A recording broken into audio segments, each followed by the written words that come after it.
Mga kababayan, meron po tayong pinaka-latest na weather update sa lagay ho ng ating panahon. Patuloy po ang pagkilos ng Bagyong Luis dito po sa malaking bahagi ho ng ating bansa. Meron na rin ho mga lugar na nakataas sa signal number 1 at pwede rin itaas hanggang signal number 2 dahil po aabot sa pagiging category 2 o tropical storm category. Ito pong Bagyong Luis. Alamin din natin ang mga lugar na apektado ng habagat dahil yan ipinapalakas po ng Super Typhoon Dolphin na nasa labas po ng ating par. Pero bago ho natin simulan, huwag niyong kakalimutan na i-share at i-subscribe ang ating channel para mapanood din ng mga kababayan natin ang lagay ho ng ating panahon. So dito muna natin simulan.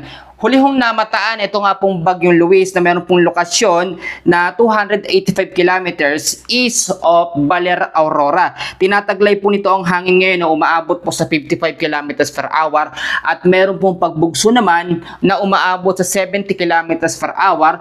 Meron pong pagkilos ito pa northwestward sa bilis po na 15 kilometers per hour. Pag sinabi ho natin na category 1, tropical depression, hindi naman ganun kalakas ang hangin nito pero maraming mga ulan po ang binibigay o dinadulot niyan sa ilang bahagi ho ng ating bansa. Aalamin ho natin yung mga susunod na mga lugar na maapektuhan po at maaambunan o mabibigyan ng mga pag-ulan. Ito nga pong Bagyong Luis. Inaasahan ho, no? Ito po, madaling araw ho ng alas 2 ngayon pong Lunes, no? Ito ay magkakaroon po ng lokasyon. Ganun pa rin, 285 kilometers east of Baler, Aurora. At ito po ay lalakas na sa pagiging category 2 o tropical storm. Pag tropical storm, ito po ay nasa 65 kilometers per hour ang lakas ho ng hangin. At ano naman po, Lunes po ng alas 2 ng hapon, ang magiging lokasyon naman po ng Bagyong Luis ay 310 kilometers dito po sa may bandang east of Echaque, Isabela. Ito ay maintain pa rin po sa pagiging tropical storm o category 2 na bagyo o meron pong lakas sa 65 kilometers per hour. Ngayon naman, proceed po tayo. Marami nagtatanong kung kailan po ito lalabas ng ating Philippine Area of Responsibility. Kung mapapansin ho ninyo, consistent po ang pagkilos nito dito po sa may bandang area po ng Aurora. At hindi po ito nakikitang lalabas ng ating par bagkos hihina po ito o babalik ito sa pagiging tropical depression, mahinang bagyo hanggang sa maging low pressure area pagdating po ng August 5, yan po ay Wednesday. So ibig sabihin malulusaw po ang Bagyong Luis Martes hanggang sa Miyerkules po ng madaling araw. Dahil nga po hahatakin yan nito pong Super Typhoon Dolphin na nasa labas ng ating par. Bukod sa hatakin ng Typhoon Dolphin, ito pong Bagyong Luis, palalakasin naman din ng Bagyong Dolphin itong habagat o southwest monsoon. So ngayon, alamin po natin yung mga lugar na apektado ngayon ng signal number 1 at pwede rin na itaas hanggang signal number 2. Nakataas pa rin po ang signal number 1 natin dito po sa area po ng Polillo Island, Camarines Norte, northern portion po ng Camarines Sur, kasama rin po ang area ng Catanduanes. Pagka signal number 1, meron ho itong warning lead time na 36 hours. Ang ibig sabihin ho nun, sa loob pa po ng 36 hours ay makakaranas tayo o merong duration na 36 hours yung mga lugar na apektado po ng wind signal number 1. At dahil nga po madaling araw po ito ng Lunes, magiging category 2 o tropical storm, itataas po agad no, sa signal number 2 yung mga lugar po na binanggit ko kanina. Kaya yung mga lugar na yan, especially sa malaking bahagi ng Aurora, mag-ingat po sa banta ng mga pagbabaha at landslide po sa mga landslide prone area.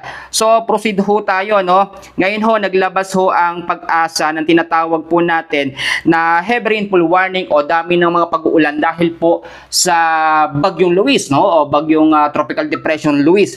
Meron po tayong inaasahan, no? Ngayong hapon po ng Lunes na 50 to 100 millimeters sa dami ho ng pag-uulan dyan po sa may Pangasinan, Cagayan, Isabela, kasama po ang Quirino, Zambales, Tarlac, Nueva Ecija, Bulacan, Aurora at ang Quezon.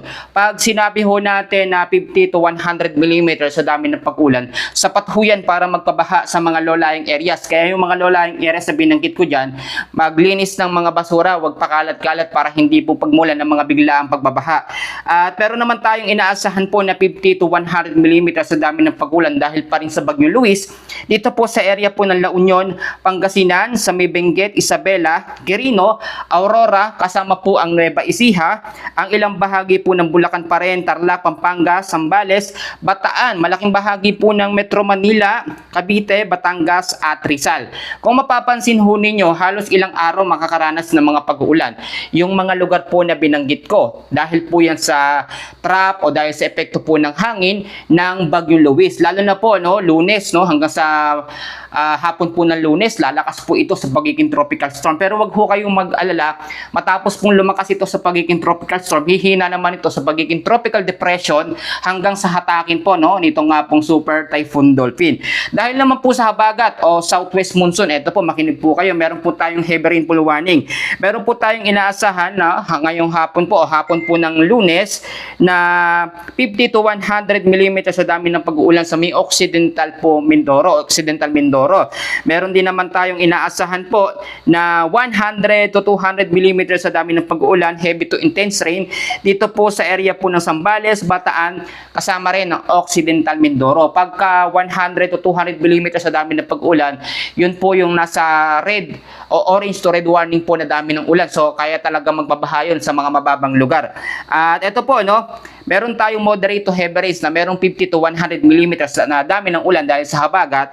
Diyan po sa area ng La Union, Pangasinan, Benguet, sa area po ng Tarlac, Pampanga, Bulacan, Metro Manila, Cavite, Rizal, Batangas at Antique. Kung mapapansin ho ninyo, doble-doble po yung heavy rainfall warning. Meron tayong dahil po sa Bagyong Luis, meron tayong dahil sa habagat. Ito po, no, etong Bagyong Dolphin na yan, kapag pumasok po yan sa par natin, simula August 5 hanggang August 10, tatawagin pong Bagyong Maymay. Patuloy niyang palalakasin po ang habagat o southwest monsoon kahit maging low pressure area pa, eto nga pong Bagyong Luis. Ang sabi ko, lagi ko sinasabi, kapag nawala na o tuloy nawala po itong Super Typhoon Dolphin at nawala rin ang epekto ng Bagyong Luis, mananatili pa rin po ang habagat o southwest monsoon sa may kanlurang bahagi ho ng ating bansa. So ngayon, ang mangunahing weather system natin, ito pa rin pong Bagyong Luis, inaasahan lalakas ito, no, Lunes po, no, sa pagiging category 2 o tropical storm category na bagyo. Patuloy naman din ang enhanced habagat o mas lumalakas na habagat sa may kanlurang bahagi ho ng ating bansa. So sa ngayon, yan po muna ang quick update natin sa lagay ng ating panahon. Maraming salamat po at mag-ingat po tayong lahat.